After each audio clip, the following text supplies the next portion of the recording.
I have a Christian health textbook from Becca, one of the top curriculum creators in the States, claiming that listening to rock music causes poor mental health with its overemphasized rhythm and violent and dissonant musical sounds.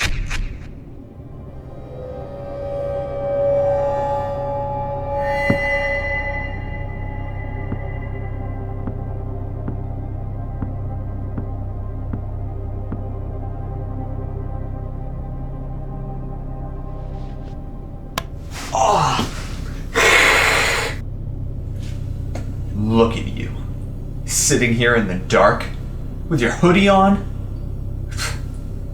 I knew you were depressed. What the heck are you talking about?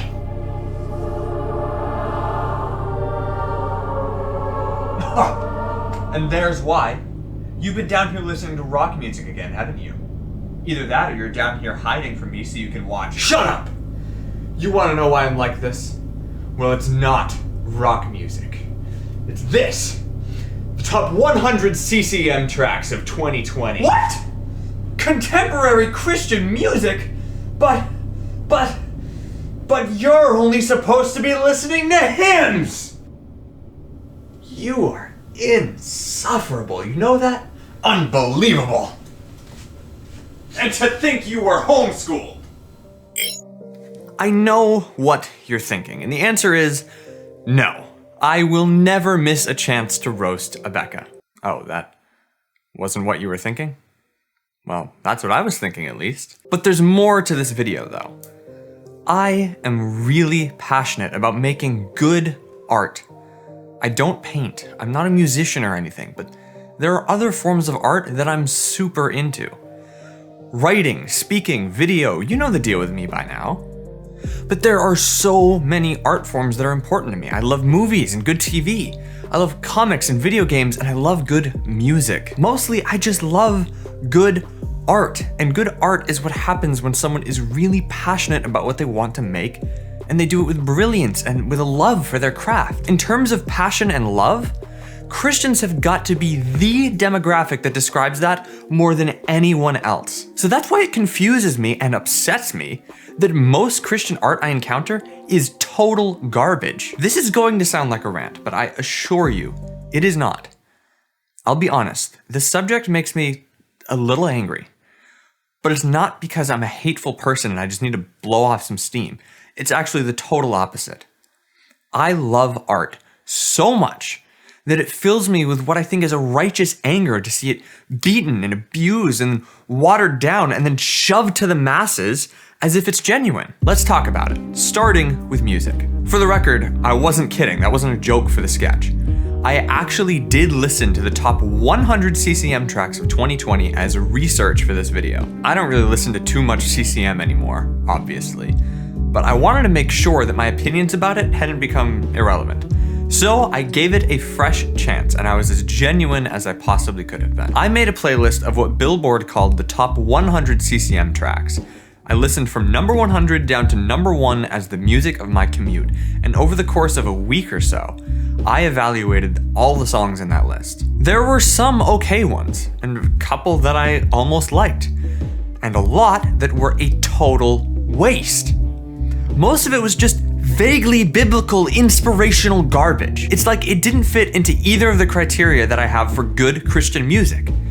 Being Christian and being good.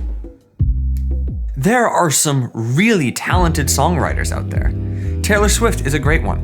Her first 3 albums, amazing. She's clever, she's good at manipulating emotions. She's got it all. Her happy songs bring you into the story so well. And her sad songs just take a sledgehammer and just wham! Oh! Just hits you right in the feels. It's true in the Christian world too. My personal favorite is Matthew Thiessen of Relient K. He's written a lot of comedic stuff over the years, and his songs have that playful energy that just matched his clever wordplay. It makes all of his songs really fun to listen to. But then they'll switch to something somber, and songs like I Am Understood, I So Hate Consequences, When I Go Down, Less is More, and of course, Deathbed, are some of the most intimate and honest works of art describing the relationship between human and God that I have ever encountered. Seriously, go listen. Now, where are those types of songs on this list? I mean, the closest artist to that was Kanye West.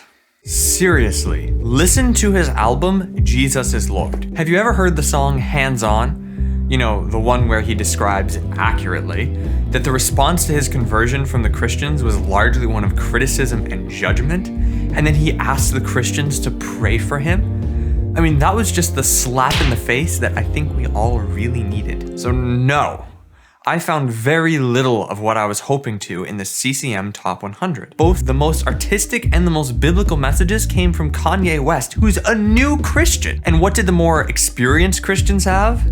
Either no grit, no style, or none of either. So what about movies?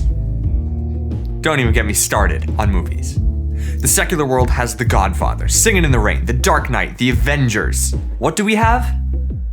God's Not Dead, the movie where instead of appealing to an atheist, we satisfied some fantasy of totally owning those lamers. Oh, but I'm sure the three that come after that are good. Face it, Christians, the best Christian movies are The Prince of Egypt and The Muppets Christmas Carol, and neither of them are actually Christian movies. Even here on YouTube, who is making good Christian content? Bible Project. Easy. Who else? There are a lot of pastors who will sit and talk about Jesus on YouTube. That's pretty great. But it's not really playing to the strengths of the platform. Who makes videos like I make? I'm still yet to find them. I'm continually shocked by the idea that I might be the only one. It's not possible, and yet I've never found another person. YouTube has been big for a decade. It's a massive video library that can be used to reach people all over the world through the art of internet video. But we've barely used it. Instead, we just film sermons and put them out there, and nobody watches them because that's not what the platform is for. On YouTube, we have the gospel, if you search for it. But we don't have the art, and it gets worse. Christian talk radio has been around for a long time. A lot of older Christians swear by it. You can listen to sermons and podcasts from some of the biggest names in the States on there. The other day, I was driving to work, and the Bluetooth was not working in my car. Now, I didn't have time to go digging around for a cable, and I was not going to listen to Christian music after the debacle that was. So I was stuck with talk radio.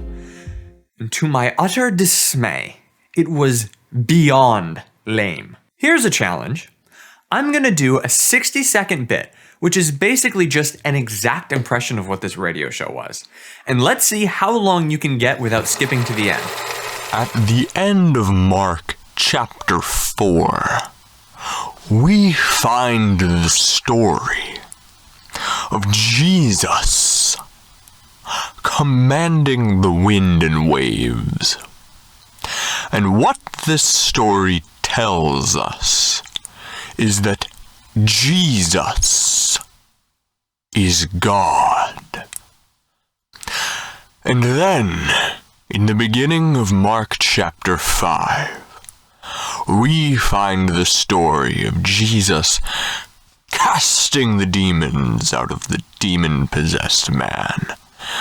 And what this story tells us is that Jesus, are you ready, has the power to cast out demons.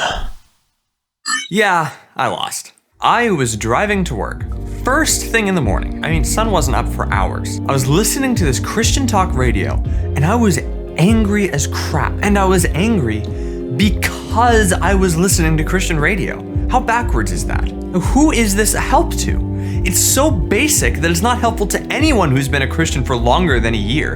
And nobody is going to seek this out because 1, it's on FM radio and nobody listens to that. And 2, it's boring as crap. And that's not even the worst part. Have you ever noticed that on TV and radio, the proportion of time spent on ads and the time spent on content have almost an exact 1-to-2 ratio? This is easy to see. Go to Netflix or some streaming service that has shows that aired on TV. A show with a 1-hour time slot on TV will have a runtime of almost exactly 40 minutes, and one that filled a half-hour slot will have a runtime of 20 minutes. 1/3 of your time consuming this content is spent watching ads. Luckily, these donation-run Christian talk shows don't run that many ads. No, instead, they spend that 1/3 of your time asking for donations. What's the difference? For your gift of any amount, I want to give you some random garbage that we manufactured in mass. Firstly is a calendar featuring the inspirational artwork of worship slide backgrounds from 2007. Then we'll send you a gift of a CD, which you can play after you finish churning your butter, featuring the beautiful songs of the kids that live in my neighborhood, singing old hymns, which we recorded on an iPhone.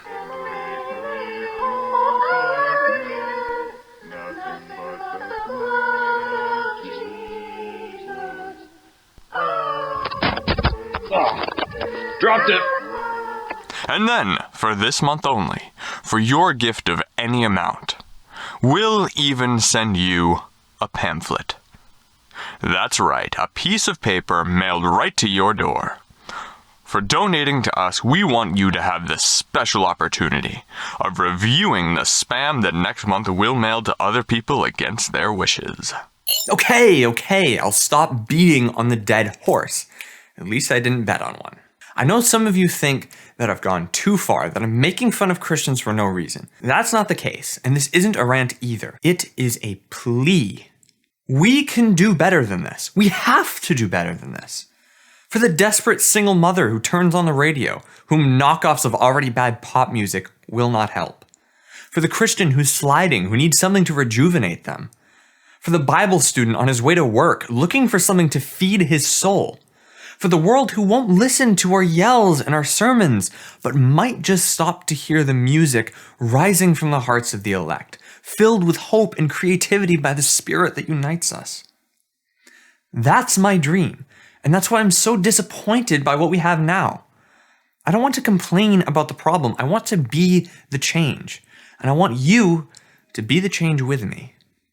If you're a Christian and you consider yourself any sort of artist, please listen to me now. We are standing on a gold mine. The church in America has been trying to argue their way to success for decades, and look around. It's not getting us anywhere. Art changes hearts. I'm not anything special. I'm just a guy who knows a fair amount about the Bible and a fair amount about cameras and computers and video editing. I'm trying to put something together here. And if you could see my setup in this room right now, you'd realize just how cobbled together I am. Heck, you can probably tell how cobbled together I am just from the product I'm putting out. But I'm doing something I'm not seeing enough of right now. I'm trying. Please don't let me be alone in this. Let's use our gifts, our skills, our opportunities, and our platforms to change the world for Jesus. If you want to join me on my mission, please like, subscribe, share. You know the drill. You've been on YouTube before. I shouldn't have to spend 1/3 of my time grilling you to feed me. Rather, I want to be spreading out all over the platforms we have so that we can change it. Maybe you have your own input you'd rather share. I'd rather you share that and have it mean something than to share my video and have it mean nothing. Please, we can do this, and we can do this together. Join the fight.